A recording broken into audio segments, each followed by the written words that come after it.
Hello' guys দেখিছে না আজি আমি চিকেন পাৰ্টছ আনিছিলোঁ। এইখিনি চিকেন পাৰ্টছ বুলি কয় কেৰেলাত আমুঠু। ইয়াত দেখক এইখিনি কলিজা, এইখিনি আমুঠু, দেখে না আমুঠু এনেকুৱা। এইখিনি ইয়াত চিকেন পাৰ্টছ বুলি কয়। এইখিনি মই চফা কৰি আছোঁ, এতিয়া বনাব লাগিব। দেখিছে না এনেকৈ এৰুৱাই পিনে এতিয়া বনাব লাগিব। এইখিনি চিকেন পাৰ্টছ আজি দেওবাৰ কি খাওঁ বুলি এইখিনিকে আনিলোঁ। 100 টকা কেজি লয় আজি ইয়াত কেৰেলাত। এইখিনি চিকেন পাৰ্টছ বুলি কয়। চিকেন পাৰ্টছ ক'লে বুলি দি দিয়ে।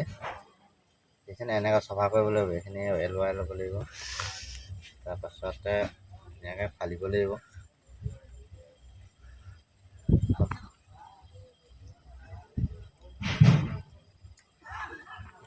হ'ল না?